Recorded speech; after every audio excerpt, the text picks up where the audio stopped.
Hello everyone, welcome to this video. आज इस video में हम पढ़ेंगे क्लास 10th का फर्स्ट चैप्टर ग्लोरियस इंडिया का topic Chola dynasty, northern Chola region, या हम कहें कि चोल वंश, उत्तरवर्ती चोल राज्य के बारे में। Dear students, let's started. This was one of the three major states of the ancient Dakshinapeth. The other two were Pandya and the Chera. In the inscriptions of the Ashoka, this region has been described as an independent region. The residents of Chol region spoke Tamil. They produced high quality literature in Tamil language. Kular composed Thiruvalluvar in an excellent example of this development. फिर हम कहें कि यह प्राचीन दक्षिणापथ के 3 प्रमुख राज्यों में से एक था। अन्य जो 2 बताए जाते हैं वो एक पांड्य और चेर था। चेर को हम केरला भी कहते हैं या केरल भी कहा जाता है। अशोक के जो अभिलेख मिले हैं उनमें इस राज्य का वर्णन एक स्वतंत्र राज्य के रूप में हुआ है। चोल राज्य के जो निवासी थे वो तमिल भाषी थे, यानी तमिल लैंग्वेज वो लोग बोला करते थे। उन्होंने तमिल भाषा में उच्च कोटि के साहित्य लेखन को भी प्रोत्साहित किया। तिरुवल्लुर जो है रचित जो है कुरल, इसका एक अच्छा उदाहरण है जिसमें कि इनके बारे में काफ़ी कुछ लिखा गया है। करिकाल जो है हम कहें कि चोल वंश का एक राजा हुआ था। Karikala around who was the first ruler of the Chol dynasty and laid the foundation of Puhar or the Pugar town, fought against the Singhals and built a dam on the bank of river Kaveri. With the assistance of Shinal prisoners of war, he shifted the capital of Cholas from the Uragpur to Kaveripatnam and Chola kings जो थे हम बात करें कि Vijayalaya son and successor Aditya had defeated the Palwa king Aparajita Varman. Aditya's son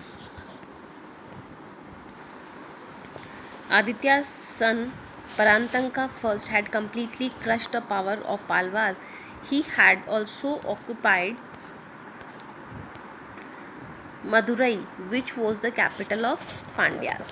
कि हम ये कहें कि चोल वंश का एक राजा हुआ था जिसने पुहार या पुगार नगर की नींव डाली।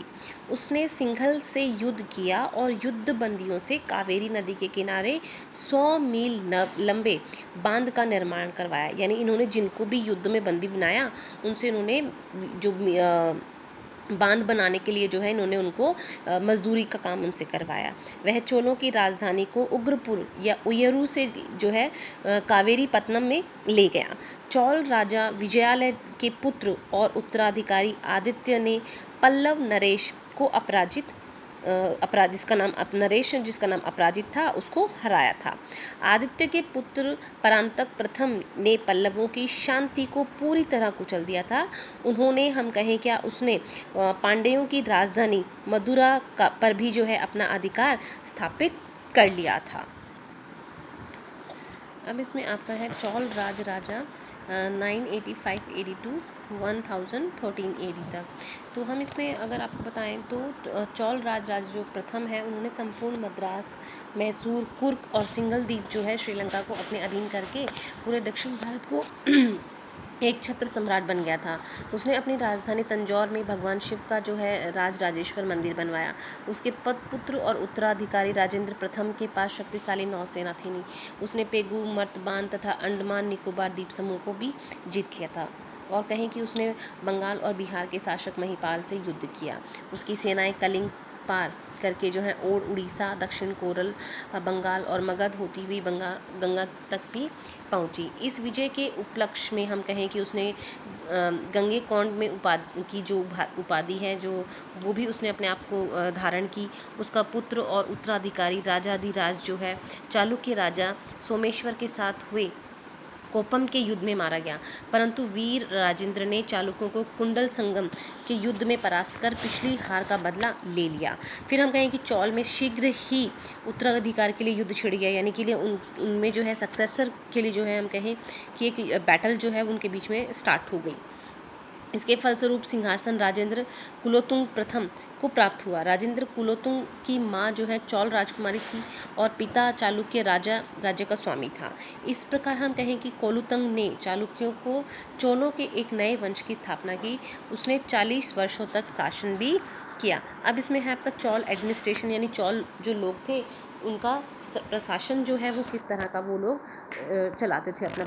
सो Chola administration was based on the gram panchayat system to facilitate administration. The Chola kingdom was divided into 6 provinces which were known as the Mandalam. Kottam was the sub unit of Mandalam, Nadu was the sub unit of the Kottam, Gram and Kuram. In inscriptions, the assembly of Nadu has been called the Natar, and units of the two town has been called the Nagartar. Village representative were regularly appointed every year. Every mandalam was fully independent, but there was no central legislature present to control the power of the king.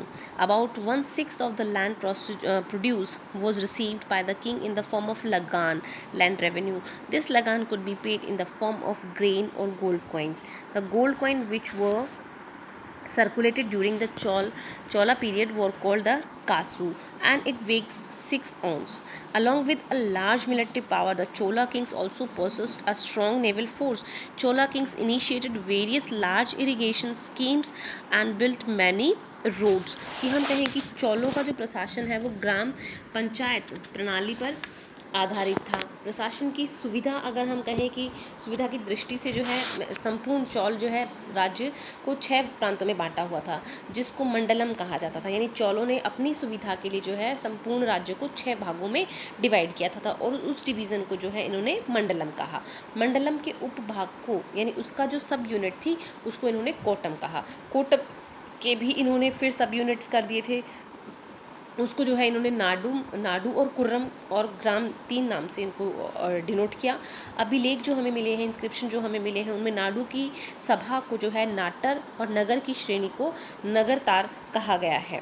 गांव के प्रतिनिधि जो है हर वर्ष जो है नियमित रूप से निर्वाचित होते थे।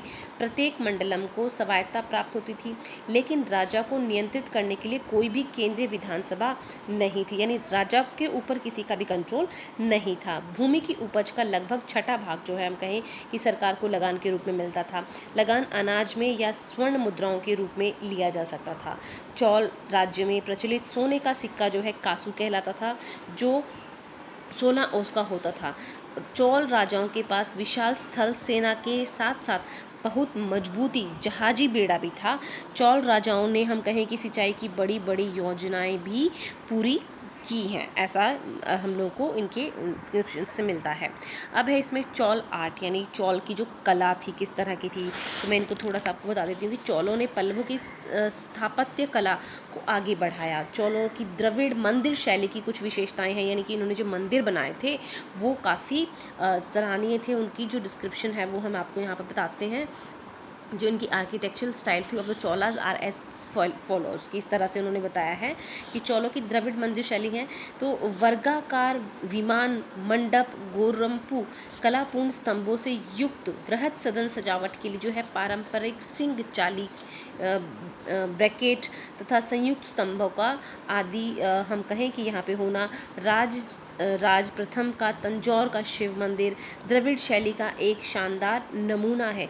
यानी इनके जो मंडप्स हैं, विमान्स हैं, गोरपाज हैं, लार्ज हॉल्स हैं, ये बहुत ही ट्रेडिशनल हैं, अपने आप में बहुत ही डिफरेंट हैं। हम कहें कि दक्षिण भारत में नहरों की जो प्रणाली चौलों की देन है, यानी कि जो हम ये कहें कि जो कैनल सिस्टम जो है वो इन्हीं की देन जो है। चौल मंदिरों के चिदम्बरम और तंजौर के मंदिर जो हैं वो सर्वश्रेष्ठ इनके माने जाते हैं। फिर जैसे Chidambaram and Tanjore are the best among them.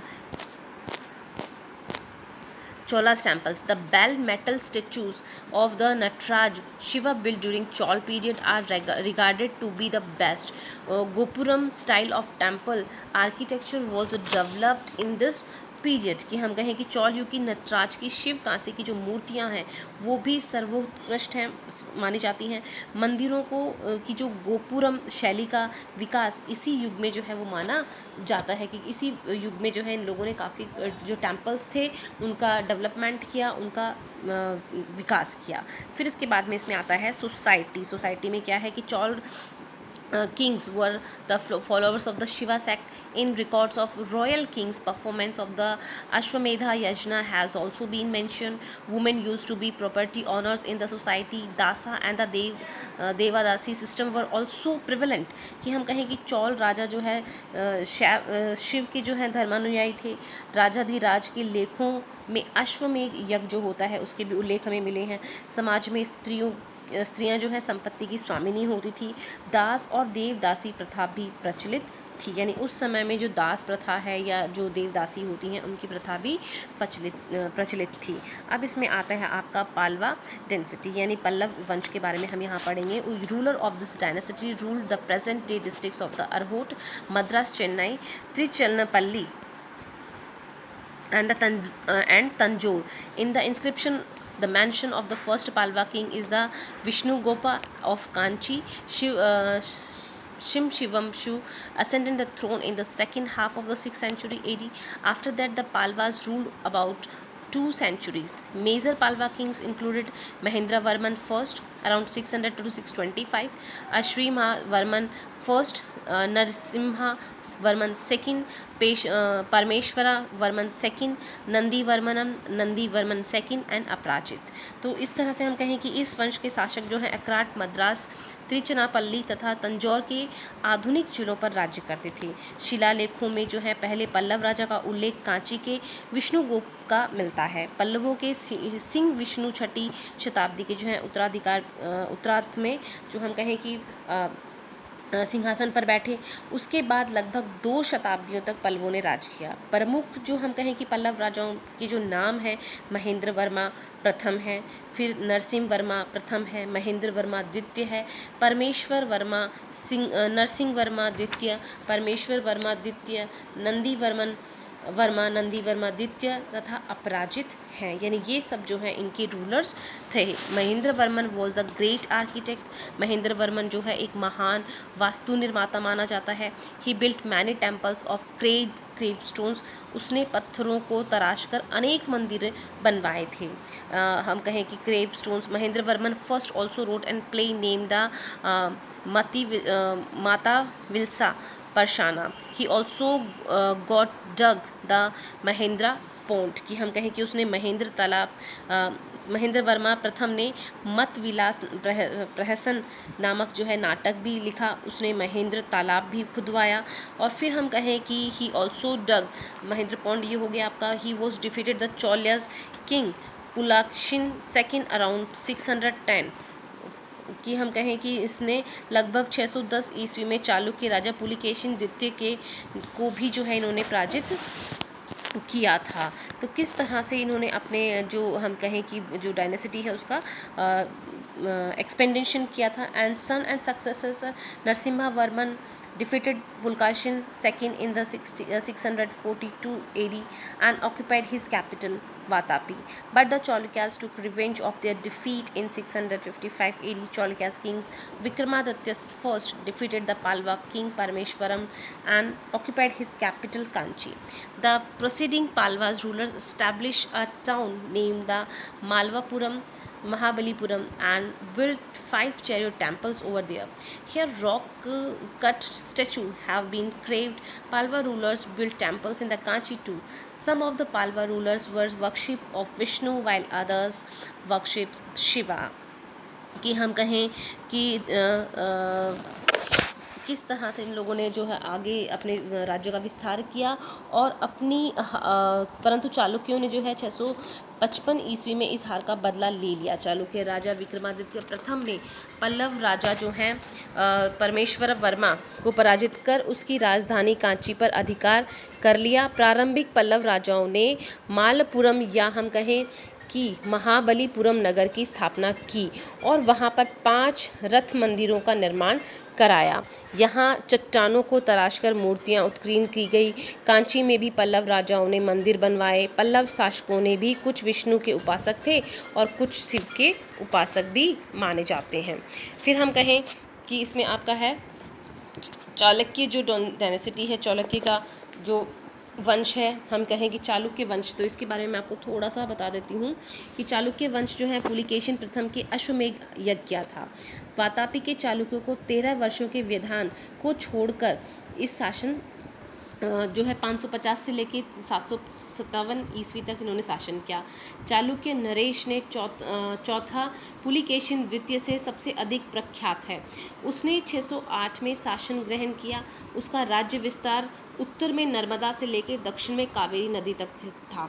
यानी इसने अपने जो शासन है या अपना जो किंगडम है उसको इसने जो है काफ़ी एक्सटेंड किया। 642 ईस्वी में यह पल्लव नरेश नरसिंह वर्मा द्वारा पराजित हुआ। पुलिकेशिन के पुत्र विक्रमादित्य प्रथम ने चालुक्य शक्ति पुनः प्रतिष्ठित की।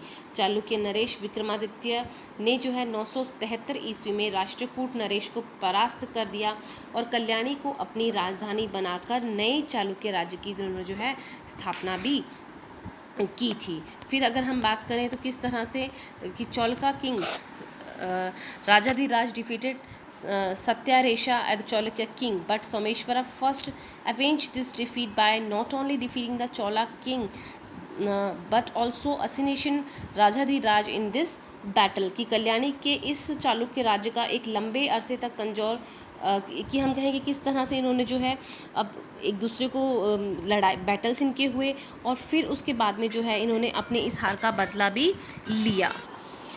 तो हम ये कहें कि चालुक्य सोमेश्वर प्रथम ने इस अपमान का जो बदला न केवल चौल नरेश राजाधिराज को कोपम में के युद्ध में हराकर लिया, वरन इस युद्ध में उसने राजाधिराज का वध भी कर दिया। सातवें नरेश जो है विक्रमादित्य षष्ठ ने, जो विक्रमांक के नाम से भी विख्यात है, कांची पर अधिकार कर लिया और प्रसिद्ध कवि विल्हन के संरक्षण को उनको भी संरक्षण प्रदान किया। विल्हन ने जो है विक्रमादित्य के जीवन पर आधारित विक्रमादेव रचित जो है उन्होंने नामक ये हम कहें कि ग्रंथ लिखा है। वातापी और कल्याणी के चालुक्य नरेश ने भी हिंदू होने पर भी बौद्ध और जैन धर्म का परिपक्ष दिया है कि वो उन दोनों धर्म को भी मानते थे। चालुक्य राजाओं ने अनेक मंदिरों का निर्माण कराया। याज्ञवल्क्य स्मृति की जो है मिताश्रय व्याख्या के जो लेखक प्रसिद्ध विधिवेता विज्ञानेश्वर चालुक्यों की राजधानी कल्याणी में ही रहते थे। मिताक्षरा जो है उनको हिंदू कानून का एक आधिकारिक ग्रंथ भी हम कहें कि माना जाता है अकॉर्डिंग टू हिंदू लॉ। इसके बाद में हम कहें कि external invasion and assimilation Shakas Huns and Kushans कि किस तरह से बाहरी आक्रमण जो है आत्मसातीकरण जो है शंख हुन और कुशान लोगों का यहाँ पे हुआ, उनका यहाँ पे हल्की थोड़ी थोड़ी डिटेल्स जो है हमको यहाँ पे उनकी दी हुई है। तो ये हम लेंगे अपने नेक्स्ट वीडियो में। Now thank you for watching.